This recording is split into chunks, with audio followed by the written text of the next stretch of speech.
옆에 계신 분들과 인사하겠습니다. 축복합니다. 네, 다시 한번 인사하겠습니다. 주님의 이름으로 축복합니다. 네, 제가 사역자가 되기 전에 목사님들이 늘 설교하시기 전에 이런 인사를 하시는 거에 대해서 좀 왜 하실까? 사람들이 진심으로 이것을 인사를 나눌까 하는 생각을 좀 한 적이 있습니다. 보니까 제가 목사가 되니까 하게 되네요. 왜 할까요? 네, 여러분의 마음이 좀 열렸으면 하는 아마 그런 바람인 것 같습니다. 이렇게 말씀을 들을 때 마음을 열고, 하나님께서도 물론 그 마음을 열어주시지만 여러분이 그 경직된 마음을 풀고 하나님 말씀을 좀 들었으면 좋겠습니다. 우린 지난 시간 청지기로 변화되는 20일 묵상을 아침 기도회를 통해서 계속 말씀을 나누고 은혜를 나눴습니다.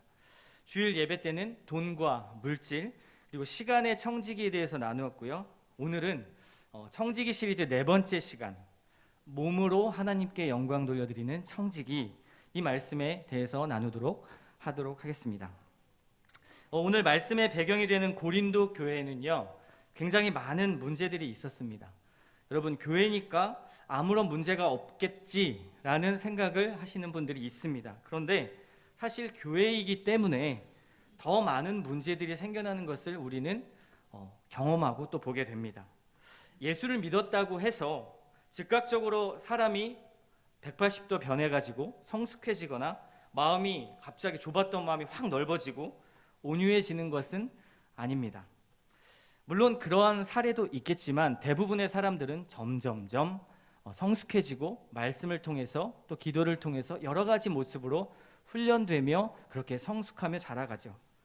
그런 거룩해지는 신앙의 여정과 훈련이 필요합니다. 마치 광야의 이스라엘 백성들이 40년 동안 훈련을 받았던 것처럼, 그러면서 하나님의 백성으로 점점 그렇게 성화되었던 것처럼 우리 역시 그러합니다. 그런데 성도들이 이 여정에서 어떤 그 길에서 이탈하려고 하거나, 아니면 나는 교회만 다니면 되는 거 아니야? 교회 잘 나오면 문제 없는 거 아니야? 라면서 신앙이 내 삶에 너무 깊숙이 관여하는 거, 이건 나에게 너무 불편해 라는 생각들을 하는 것, 또한 신앙에 매이면 안 되지, 나에게는 자유가 있으니까 라는 이러한 생각들을 품기 시작하면서 교회가 교회답지 못한 현상들이 일어나기 시작했습니다. 고린도 교회 안에도 이러한 여러 갈등과 혼란이 있었고요. 그리고 그 안에서 많은 분열과 아픔이 있었습니다. 여러분, 신앙생활 가운데 교회 생활하시면서 또 신앙생활 하시면서 많은 상처와 아픔들이 있으시죠? 아마도 없는 분들이 없을 것 같습니다. 상처, 그런 아픔들 때문에 교회를 멀리하는 가난한 성도까지 생겼으니 아마도 여러분 또한 마찬가지일 것입니다. 그런데 오늘 말씀을 통해서 이 문제에 대해서 바울이 어떻게 접근해서 처방하는지를 한번 살펴보시기 바랍니다. 그리고 우리가 받았던 상처 그리고 아픔들이 어떻게 치유될 수 있는지를 또한 오늘 말씀을 통해서 한번 보셨으면 좋겠습니다. 고린도전서는 바울이 이러한 고린도 교회 문제들을 바로잡고 교정해서 성도들이 복음의 가치와 유익을 누리고, 즉 예수님을 믿는 것 때문에 우리에게 주시는 하나님의 참된 평강과 기쁨, 이 땅 가운데 하나님의 백성으로 살아가는 그 유익을 누릴 수 있도록 바울이 고린도 교회에 쓴 편지가 바로 고린도전서입니다. 고린도 교회 안에는 어떤 문제들이 있었을까요? 분열이 있었고요, 음행이 있었습니다. 그리고 소송과 치리의 문제가 있었고요, 결혼과 이혼, 예배의 질서에 관한 문제, 그리고 성령의 은사에 관한 문제, 부활에 관한 문제, 이런 신학적인 문제 등등을 포함해서 굉장히 삶의 구체적인 문제들이 그 교회 안에 있었습니다. 근데 이 문제들의 근본적인 원인이 무엇일까요? 이것은 당시 고린도 도시의 사상과 철학이 교회 안에 침투했기 때문입니다. 성도들은 바울이 전했던 그 복음을 희석시켜서 자기들의 입맛대로 그 사상과 철학을 가미해서 그렇게 삶에 적용하고 그렇게 살았습니다. 그들이 살아왔던 어떤 경험들과 철학들, 가치들을 신앙의 베이스에 쫙 깔아놓고, 그리고 바울이 전했던 그 복음을 재해석하는 것이죠. 그 결과 교회는 세상과 다를 바 없는, 오히려 더 추해 보이고 세상 사람들에게 덕이 되지 않는 그런 모습을 보이게 되었던 것입니다. 마치 한국의 무속신앙이라는 이 베이스 위에 복음을 올려놓고, 또는 정치라는 그 정치 위에 복음을 올려놓고, 또는 세상 가치 철학 위에 말씀을 혼합해서 복음을 올려놓고 그렇게 자신의 삶에 적용했던 것이죠. 말씀을 말씀 그대로 받아들이지 않고요, 나에게 있는 철학과 가치, 경험들, 그런 것들로 말씀을 해석한 것입니다. 그 안에는 욕망과 유익을 위해서 나아가려는 그런 마음들이 있었고요. 이것이 이제 혼합 신학이 되어서 그렇게 삶의 무분별한 방탕과 방종을 초래하게 되었던 것입니다. 제 말이 좀 거창했지만 실제로 신자는 하나님의 존재와 그분의 하신 일 앞에서 인간의 존재, 인간의 삶을 해석하지 않으면 고린도 교회의 문제와 같이 오늘날 우리 교회에게도 필연적으로 그 결과는 초래될 수밖에 없습니다. 무엇이 중요합니까? 하나님이 정말 어떠한 분이신지, 그리고 그분이 우리를 위하여 어떤 일을 하셨는지에 비추어 우리 인간의 삶과 우리 인간의 존재를 해석하는 것입니다. 오늘 본문에 집중적으로 나타난 이 음행의 문제도요, 이 문제에서 시작이 되었습니다. 고린도라는 도시, 어떤 도시였을까요? 오늘날로 말하면 뉴욕, 런던, 홍콩, 상해, 서울과 같은 그러한 굉장히 큰 대도시였습니다. 고린도 도시는 로마의 멸망을 했지만 기원전 44년에 카이사르가 다시 로마의 식민지로, 로마의 정치 체제로 재건한 곳입니다. 그곳은 지리적으로요, 로마 제국의 정중앙에 위치한 지역이었기 때문에 교통과 무역, 상업이 굉장히 활달하게 그렇게 했던 곳입니다. 그 결과 자연스럽게 막대한 부를 축적하는 사람들이 그 도시 안에 생겨나기 시작했고요. 그리고 노예나 아니면 이런 퇴역 군인과 같은 그러한 사람들이 이제는 돈을 벌기 시작해서 신분을 상승하게 되었고요.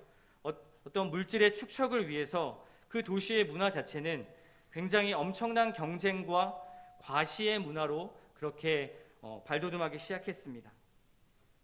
사람이 부해지면, 물질을 얻으면 늘 함께 따라오는 것이 무엇일까요? 도덕적, 윤리적 타락입니다. 이때도 그런 윤리적인 타락, 도덕적 타락의 대표적인 것이 아프로디테 신전에서 벌어지는 신전 매춘이었습니다. 신전에 있는 창기들과 성관계를 하는 것이 하나의 종교 의식처럼 그렇게 사람들에게 생각되었습니다. 고린도 사람들이 얼마나 성적으로 타락을 했으면 고린도 사람 같다라는 표현이 있었는데요. 그 표현이 성적으로 몹시 타락한 사람을 일컫는 어떤 관용 어구처럼, 타락한 사람을 보고 고린도 사람 같다라고 이렇게 말할 정도로 그 도시는 성적으로 문란한 도시였습니다.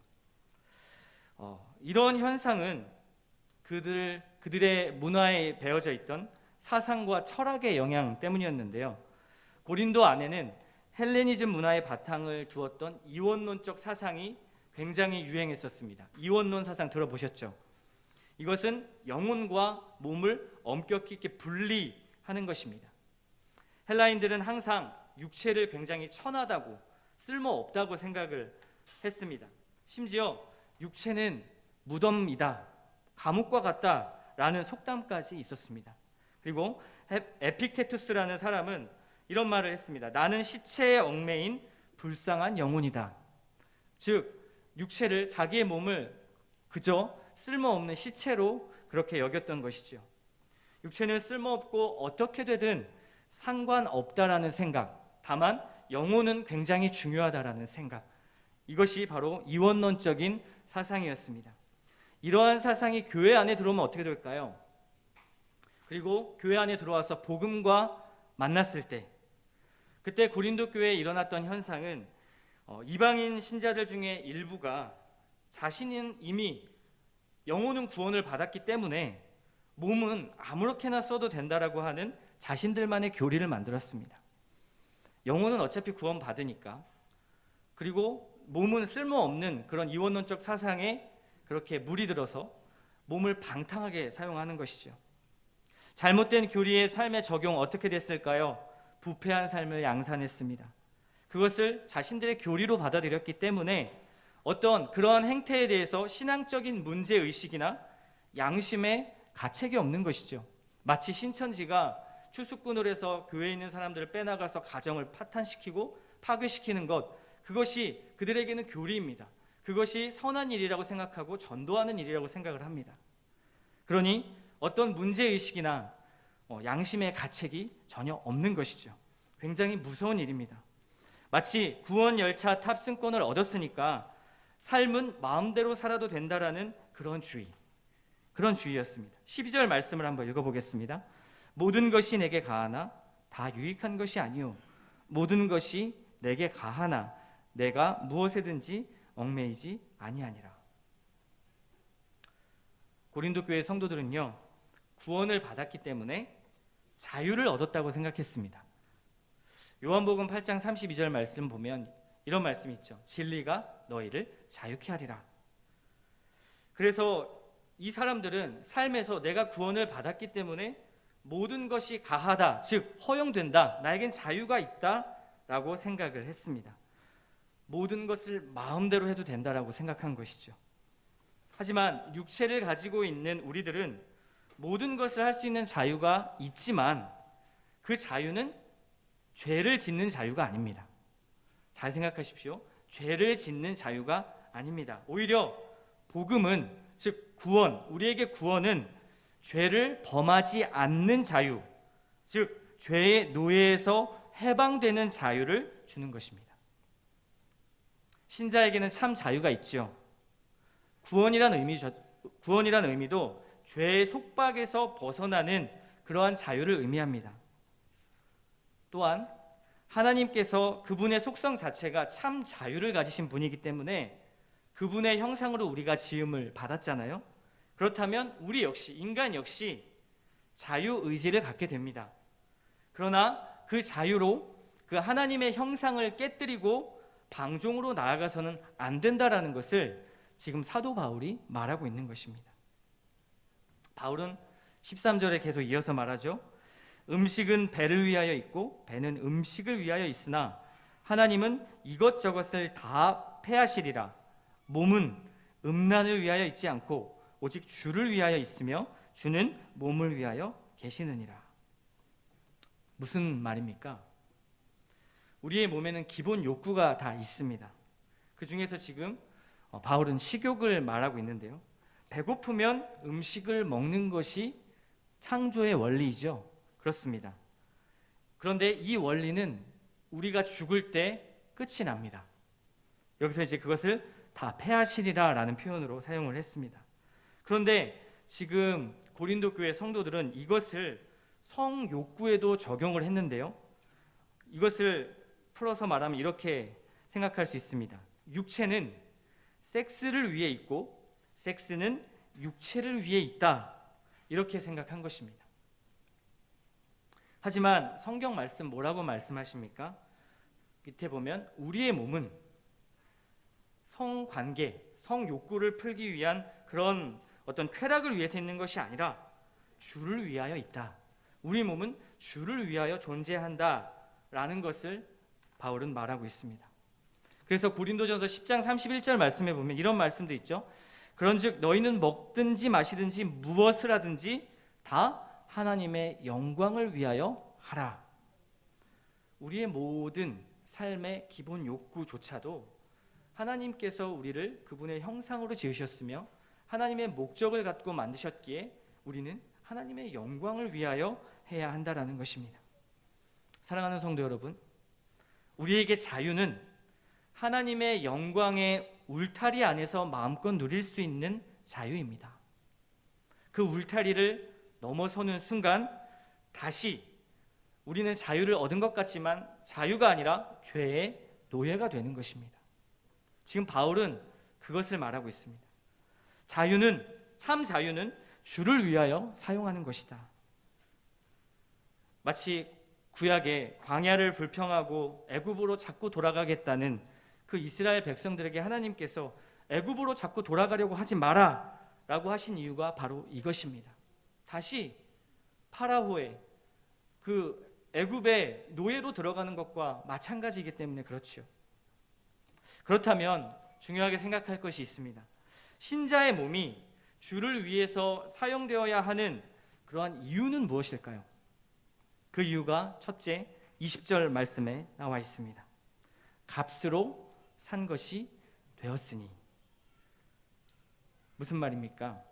신자의 몸은 그리스도를 값으로 지불되었기 때문입니다. 그리스도의 몸이 지불되어서 우리의 몸을 주신 것입니다. 사람들은 자신의 몸값을 올리려고 그렇게 혈안이 되어서 살아가지요. 그런데 우리는 사실 그리스도의 피값으로 지불된 사람들입니다. 프라이슬레스, 가격을 매길 수 없습니다. 얼마나 존귀한 존재인지 가격을 매길 수 없는 너무나 존귀한 몸이라는 사실입니다. 예수님의 생명이 우리의 몸값이죠.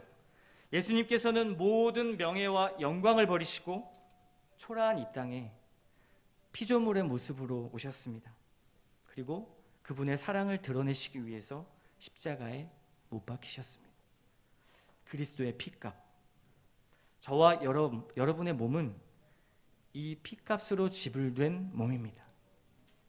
거룩한 대가를 치른 존귀한 몸이라는 사실을 기억하십시오. 그 몸이기에 우리는 주를 위하여 우리의 몸을 사용해야 합니다.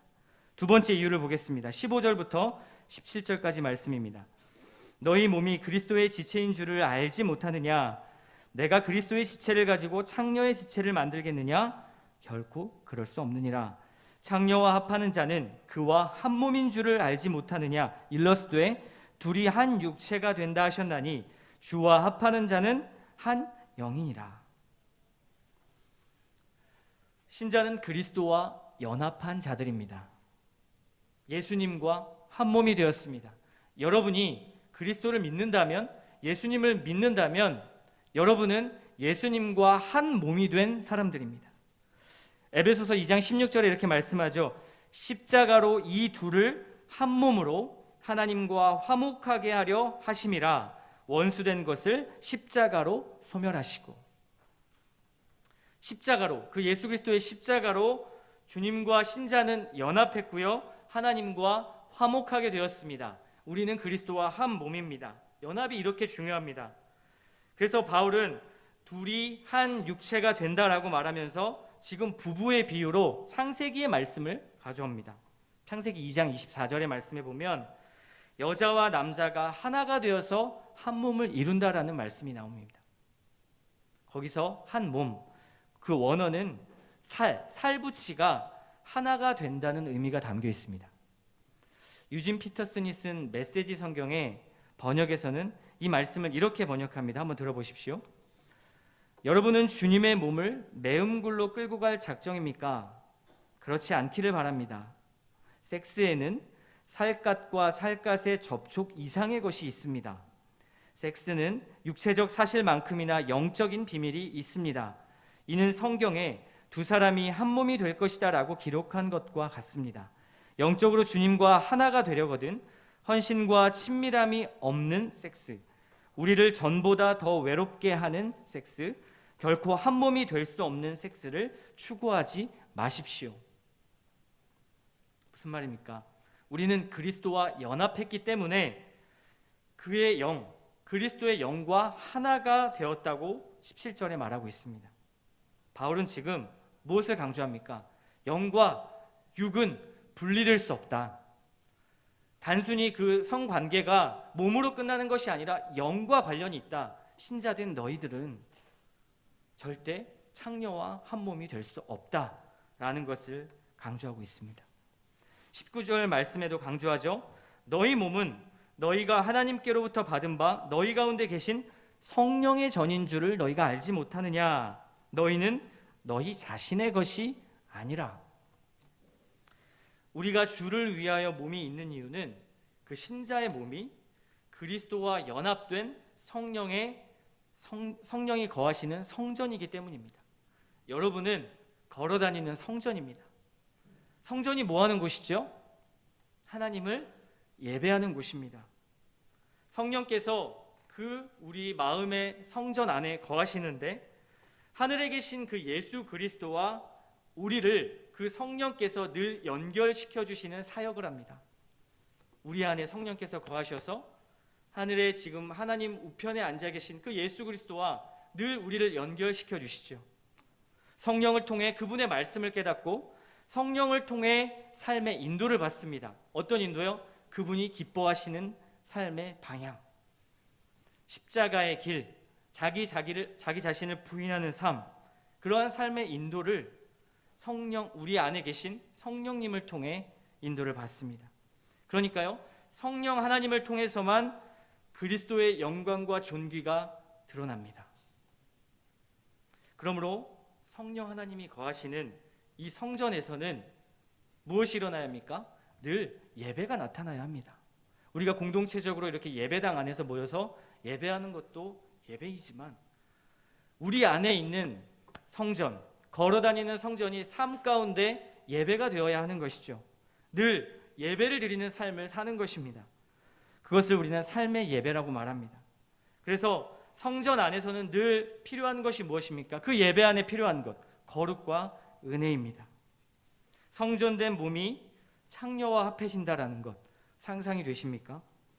부부 외에 누군가와 연합된다라는 것은 그리스도의 몸을 더럽히는 것과 같습니다. 성령이 거하시는 그 성전을 파괴하는 것과 같습니다. 그 안에서 음행을 저지르는 것과 같은 것이죠. 그래서 로마서 12장 1절에 이렇게 말씀합니다. 너희 몸을 하나님이 기뻐하시는 거룩한 산 제물로 드리라. 이는 너희가 드릴 영적 예배니라. 우리 몸은요, 늘 거룩한 산 제물이 되어서 드리는 그 영적 예배의 현장입니다. 여러분의 삶이 영적 예배의 현장입니다. 그 참된 예배는 영혼뿐만 아니라 여러분들의 몸이 있습니다. 영혼으로만 우리가 하나님을 예배하는 것이 아니라 우리의 몸을 통해서, 우리의 삶을 통해서 예배하는 것이지요. 은혜 받는 곳에 내 마음만 있는 것이 아니라 몸이 함께 있는 것입니다. 세 번째로, 신자의 몸이 주를 위하여 있는 이유 무엇일까요? 신자의 우리 몸, 이 몸은 주님이 오실 그 마지막 때에 다시 부활되기 때문입니다. 많은 분들이 이제 우리가 예수 믿었으니까 구원 받았구나 라고 하고 이제 우리의 몸은 썩어서 없어져서 그렇게 그냥 무덤으로 들어가면 끝나는구나 라고 생각하지만 실제로 고린도 교회 사람들도 그렇게 생각했습니다. 그러나 우리의 몸은 예수 그리스도께서 부활하신 것처럼, 무덤을 이기시고 부활하신 것처럼 우리도 함께 부활합니다. 언제 부활합니까? 그리스도께서 이 땅에 다시 오실 때, 마지막 때라고 말하죠. 그때 우리의 몸도 함께 부활합니다. 아까 제가 말씀드렸던 것처럼 이 헬라의 이원론적인 사상에서는 육체가 저급하기 때문에 몸의 부활은 있을 필요도 없고요, 그들에겐 상상도 할 수 없는 일이었습니다. 그러니까 몸을 마음대로 하는 것이죠. 그러나 우리의 몸은 하나님의 나라를 완성하신 그때 거룩한 완전체로 영혼과 육체가 함께 부활합니다. 바울은 이것을 강조하기 위해서요, 오늘 우리가 고린도전서 6장을 봤죠. 15장으로 넘어가면 전체를 할애해서 부활에 대해서 논증합니다. 부활은 이런 것이다.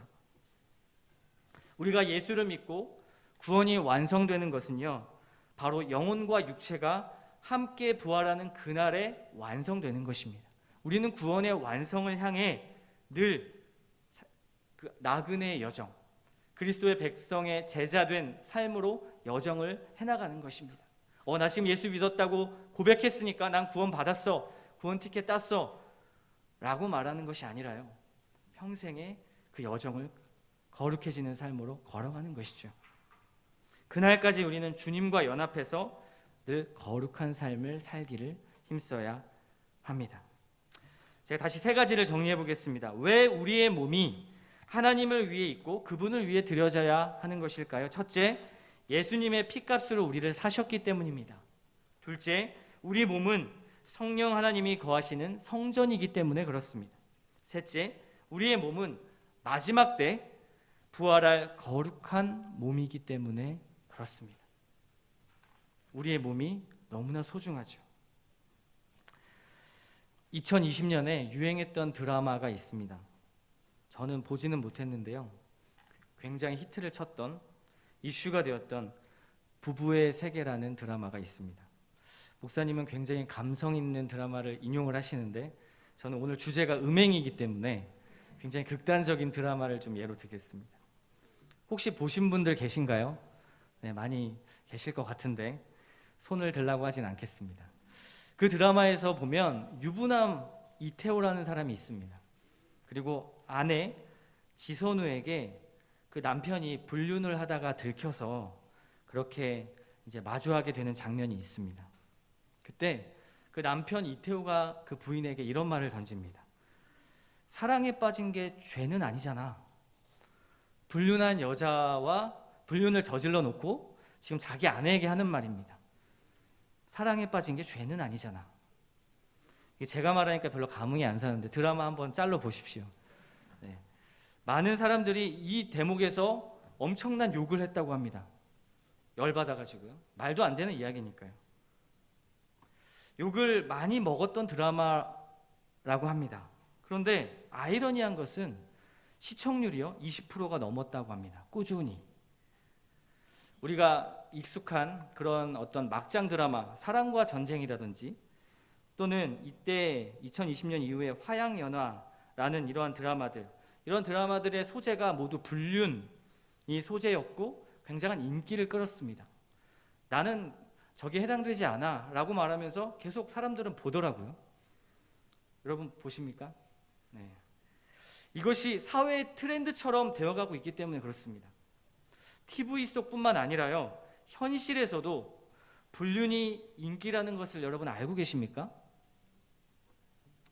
우리 교우분들은 모를 것 같습니다. 그래서 제가 알려드리려고요. 다음 포털 사이트에 불륜을 한 사람들끼리 모이는 카페가 있다고 합니다. 현재 회원수가 5만 명이 넘는다고 합니다. 놀랍죠? 불륜을 한 사람들끼리 모이는 거죠. 그리고 2020년도에 2만 5천 명이었는데 지금 2022년도가 됐을 때는 5만 명이 된 것이죠. 2년 사이에 100%가 늘어났습니다. 2020년 5월 9일자 신문에 실린 글을 제가 인용해서 말씀을 드리겠습니다. 성인 남녀 700명에게 불륜에 관련된 설문조사를 했다고 합니다. 이 설문조사를 하려면 먼저 불륜의 기준을 세워야 하는데 남자와 여자의 불륜의 기준이 좀 다르다고 합니다. 남성에게 불륜의 최저 기준은 지속적인 성관계가 있을 때 불륜이라고 생각을 했고요. 여성의 최저 기준은 성관계는 없지만 그 둘 관계가 애정관계 혹은 데이트하는 것조차도 불륜이라고 보는 그렇게 기준이 되었습니다. 남성은 육체적인 것에, 여성은 정신적인 것을 더 중요하게 여기는 걸 볼 수 있는 대목이죠. 그런데 설문조사 결과 놀라운 게 뭐냐면 기혼자 중 3명 중에 1명은 불륜을 해보았다고 답한 것입니다. 기혼자 중 3명 중 1명이. 기혼 남성 중에 41.3%, 기혼 여성 중에 24.4%가 불륜을 한 것입니다. 아까 말씀드렸던 불륜 카페가 내세우는 슬로건이 뭐냐면요, 사랑입니다. 사랑. 이들은 불륜을 사랑이라고 여긴다는 것이죠. 그런데 왜곡된 사랑입니다. 하지만 그 사랑의 대가가 무엇일까요? 가정의 파괴, 관계의 파괴, 각종 상처와 아픔들을 우리에게 낳습니다. 저는 이것을 보면서 성 아우구스티누스의 멋진 잠언이 하나 생각났습니다. 그가 했던 말 중에 이런 말이 있습니다. 하나님을 사랑하라. 그리고 네가 하고 싶은 대로 해라.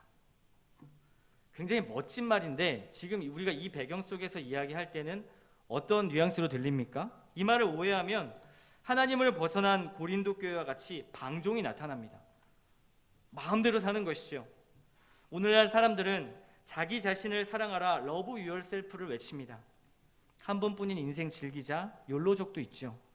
끌리는 감정대로 사는 것이 행복이라는 사상과 복음은 절대 융화되어서는 안 됩니다. 우리는 왜곡된 사랑이 아니라 참된 사랑을 하는 참된 복음을 받아들인 자들이기 때문에 그렇습니다. 자녀 교육에 대해서도요, 여러분, 저도 그렇고요, 지금부터 긴장하지 않으면 안 됩니다. 이화여대 사회학과 하민희 교수라는 분이 쓴 글을 보면 최근 청소년과 청년들 사이에서요, 혼전 관계는 굉장히 자연스러운 트렌드라고 합니다. 트렌드로 아예 정착을 했다고 합니다. 그래서 캐주얼 섹스라는 표현이 있고요, 가벼운 섹스, 이것이 그냥 그들에게 너무 자연스러운 것이죠.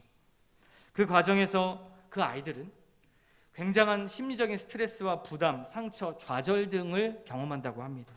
그런 사람들이 너무나 많이 늘어나고 있다고 하는 것이죠. 그래서 그 교수님이 쓴 글을 인용하면 제가 읽어드리겠습니다. 이렇습니다.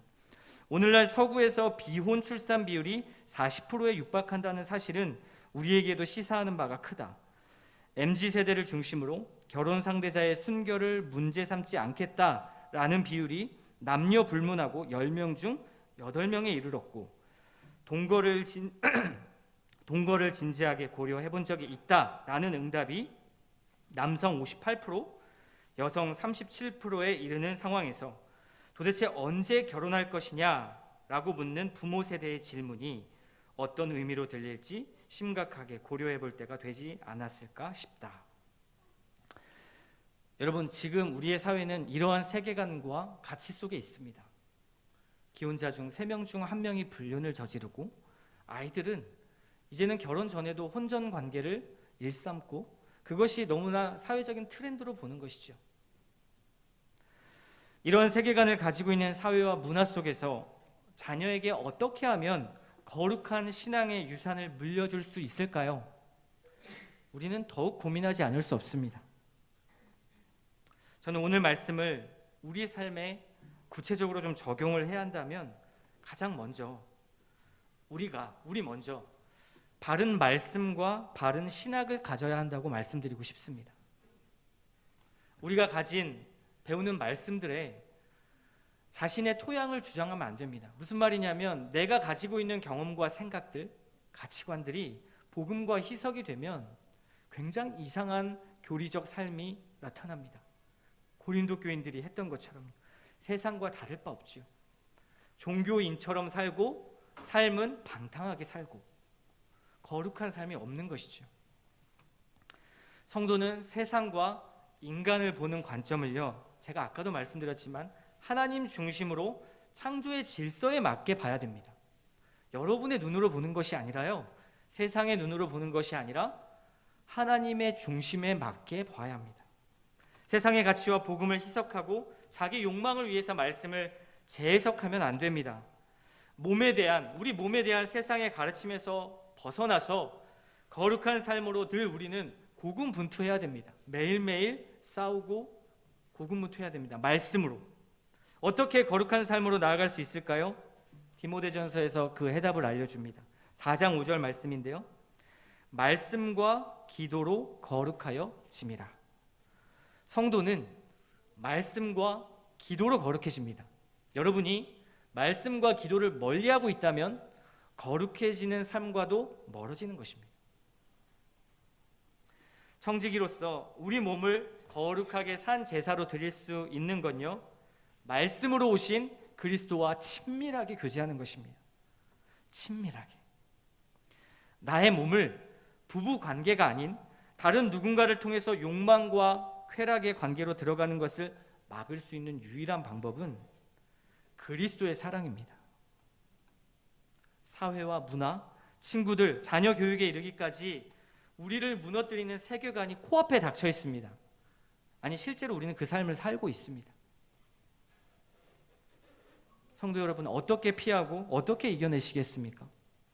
청지기로서 여러분의 몸을 어떻게 관리하고 하나님께, 즉 주를 위하여 여러분의 몸을 사용하시겠습니까? 그것은요, 주님과 더 친밀해지는 것 밖에는 방법이 없습니다. 하나님과 사랑할 때만 비로소 우리는 모든 우상과 죄의 유혹들을 떨쳐내고 적극적인 하나님의 말씀에 순종하는 청지기로 살 수 있습니다. 그러니 여러분, 좀 말씀을 적용해서요, 여러분의 배우자가 하나님과 사랑하는 시간을 가지려고 할 때는, 친밀한 교제의 시간을 가지려고 할 때는 그것을 우선순위로 내어주십시오. 더욱 서로에게 적극적으로 그 시간과 에너지를 쓰도록, 하나님을 향한 사랑의 교제의 시간으로 쓰도록 등을 밀어주십시오.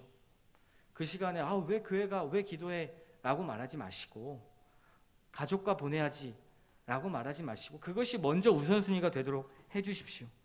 말씀을 통해서 나의 사랑의 대상이신 그 하나님이 어떠한 분인지를, 그리고 그 사랑의 대상이 무엇을 좋아하고 기뻐하고 싫어하는지를 배우고 알아가야 합니다. 말씀으로 거룩해지는 것, 하나님을 아는 지식입니다. 그런데요, 이것으로만 죄의 유혹을 이기기는 어렵습니다. 청지기적 삶으로 적극적으로 순종하는 삶으로 나아가기까지에는 버겁습니다. 그러면 어떻게 해야 될까요? 사랑의 대상을 아는 것도 중요하지만 사랑은요, 인격적인 친밀한 교제가 없다면 그 사랑은 유지하기가 어려울 것입니다. 마치 만나서 이야기도 하고 슬픔과 고민도 들어줘야 하는 것이겠지요. 그 대상이 누군지만 알고 교제는 하지 않는다. 그러면 그 사랑은 발전하기 어렵습니다. 그래서 부부끼리 대화하는 시간도 매우 중요합니다. 같이 하나님 말씀 나누고 교제하는 시간, 사랑의 대상과 하나님과의 관계도 마찬가지입니다. 내 안에 계신 성령님을 통해서 예수님과 끊임없이 친밀한 교제의 시간이 필요한데요, 그 시간이 바로 기도의 시간입니다. 말씀과 기도로 거룩해진다. 말씀만 강조하는 것도 중요하지만요, 그분과 그 말씀을 가지고 친밀하게 교제하는 시간, 기도하지 않으면 거룩의 삶으로 나아가기가 어렵습니다. 말씀을 통해 하나님과 그분의 뜻을 알 수 있었다면 기도를 통해서 우리는 그분과 적극적인 사랑의 자리에 나아가야 합니다. 그래야만 내가 주님과 연합한 고결한 몸이라는 것을 그때서야 깨닫고 나의 몸을 소중하게 거룩하게 여길 수 있는 것이죠. 이것은요, 나 개인의 문제를 뛰어넘습니다. 하나님 말씀 바로 알고 배우고 그분과 기도로 거룩함을 향해 나아가는 성도들의 모인 이 공동체가 형성이 될 때, 그때야 비로소 성도와 교회는 자신의 가정과 사회, 세상에 선한 영향력을 그때서야 끼칠 수 있습니다. 그렇지 않으면 고린도 교회처럼 세상이 보기에 별로 다를 바 없는 똑같은 교회로, 문제만 많은 교회로 인식되는 것이죠. 사랑하는 성도 여러분, 사탄은 우는 사자와 같이 두루 삼킬 자를 지금도 찾아다니고 있습니다. 나는 아닐 거야. 아닙니다. 그것은 아니란 생각입니다. 사탄은요, 가리지 않죠. 그러니 우리는 늘 그리스도와 함께 친밀한 사랑의 관계 안에 있어야 합니다. 바울은 오늘 우리가 읽은 6장 본문 바로 다음 7장에서요, 오늘 주제와 이어서 결혼과 부부에 대해서 다루고 있습니다. 즉, 이처럼 그리스도와 친밀함은 결국 부부와 친밀한 사랑으로 이어진다는 사실입니다. 여러분의 부부 관계를 한번 돌아보십시오. 부부 안에 사랑이 잘 정립되고 건강에 서는 것, 이것이 창조의 질서입니다. 저는요, 그것을 날마다 느낍니다. 제 아내가 그 어느 때보다 밝을 때, 친절할 때가 있습니다. 그리고 굉장히 따뜻하게 대해줄 때가 있습니다. 언젠가 제가 좀 나름 계산을 좀 해봤는데요, 아내가 은혜로 충만할 때, 은혜 안에 있을 때, 그때 아내의 태도는 너무나 다릅니다. 똑같은 말을 해도 받아들이는 게 다르고요, 똑같은 말을 해석해도 굉장히 영적으로 성숙하게 해석합니다. 부부 관계가 어렵고 힘드시다면, 그렇다면 해결책은 나와 있죠. 여러분, 은혜의 자리로 가기를 힘쓰시기 바랍니다. 예수 그리스도를 통해서 부부 관계를 다시 재설정하십시오. 우리의 몸을 지키는 것이자 거룩한 청지기로 나아갈 수 있는 길은 그리스도를 통해서 부부의 관계를 재설정하는 것입니다. 우리의 몸은 그리스도의 것입니다. 마지막 갈라디아서 2장 20절의 말씀을 우리 함께 읽고 마치면 좋겠습니다. 모두 갈라디아서 2장 20절 말씀을 한번 찾아보십시오.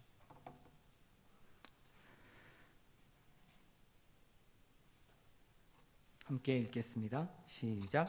내가 그리스도와 함께 십자가에 못 박혔나니 그런즉 이제는 내가 사는 것이 아니요 오직 내 안에 그리스도께서 사시는 것이라.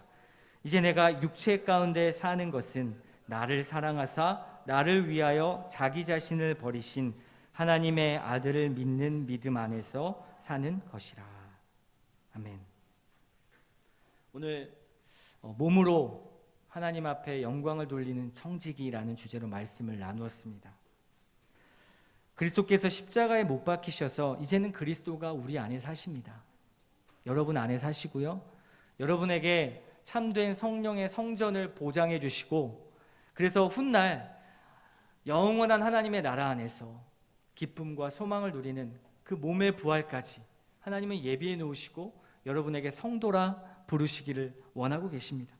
그렇다면 우리의 삶의 고백이 이 갈라디아서 2장 20절의 말씀처럼 늘 우리의 몸을, 우리의 삶을 하나님 앞에 영광 돌려드리는 삶으로 나아가기를, 말씀과 기도로 거룩해지는 삶을 살기를 주님의 이름으로 축원합니다.